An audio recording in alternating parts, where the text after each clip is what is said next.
Greetings, fellow Earthlings.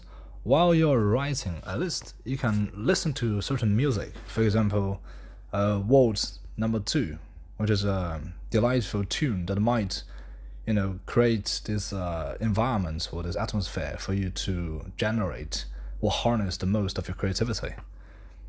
Well, that is like speaking kind of like a guru or something, but But however, like when we listen to different kinds of music or different kind of tunes, they might actually, create this atmosphere so that like we as a writer, that we might feel like we are probably like in some place that is raining outside, and we are staying in the cozy home with the fireplace burning.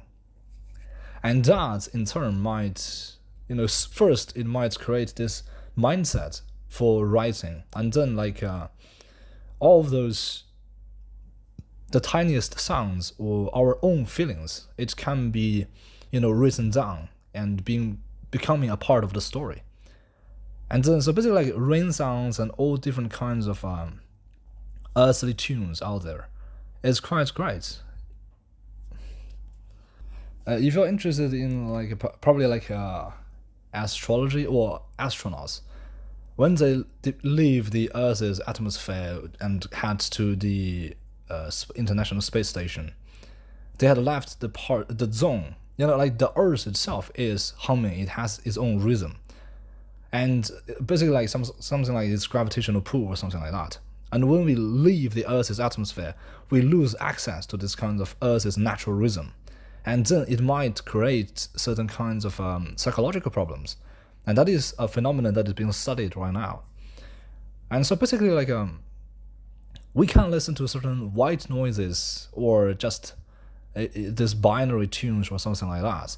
It might have a positive effect on our brain activity, and thus having a boost to our own creativity or the pieces of writing that we're doing.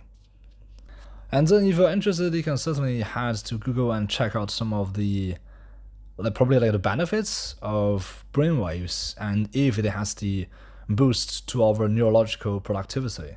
And then obviously head to Google Scholar and check out if there are any accredited academic writing out there. Yeah, basically like anyway, it even if it doesn't have scientific proven benefits, at least it can be some sort of a psychological boost in our own writing. So basically like we can have this kind of conception. It's like if we are listening to this music while we are writing, it is going to make our writing much more, not necessarily easier, but at least much more in tune, something like that. And if you ever read like The Adventures of Tintin and then Tintin in the Calculus Affair, there are like radio enthusiasts out there, and there are definitely a lot of radio enthusiasts in the US who are listening into the police radio chatter or something like that. Anyway, like because it's quite fun as a hobby or a side gig, whatever. You can even become your own radio host if you want, or podcast is much easier. It can spread much easier, supposedly.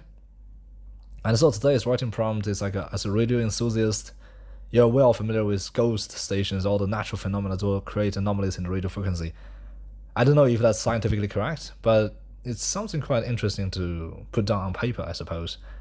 And then like while out there recording high quality sound, natural sound, if you're interested, it is actually a kind of a job, or it's sort of like a wildlife photographer. You, instead of taking pictures, you are using a high quality mic to record the sounds of nature. So for example, ice breaking, or the rushing of water, a stream, or like the sound of rain when the rain hits the leaves, that splatters, the splash sound. Like you're out there recording all those kind of sounds, and then these sounds can be put into a library. I mean, as in an album of sorts, and then you can sell the copyright to probably like a documentary or some kind of a platform. And then it is some kinds of way to generate income, although it is a rather small scale equipment operation, I suppose. No, I mean There are not a lot of people actually out there recording those kind of sounds, but those sounds is quite interesting. Isn't there like a saying like if for example a tree that crashes down in the Amazon forest, but there's no one out there to hear it, so then it's like this kind of interesting thought experiments. And then you're basically like, if you are far away from any urban habitats or rural habitats, the radio frequencies basically cannot travel all the way across the world. I don't know about the like scientific stuff. And then so your radio equipment come into life in the middle of nowhere, where there's supposedly no radio stations out in the wilderness. That is a surprise. And this is something that's quite interesting, I suppose. And thus, it might become an interesting writing prompt. But as far as I'm concerned, there's probably not a lot of people going to be interested in this particular topic. But, it's okay.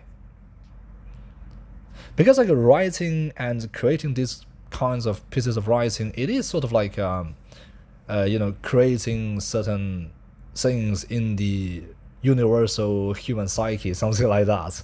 If there is actually a universal consciousness out there, or the something like that, collective consciousness.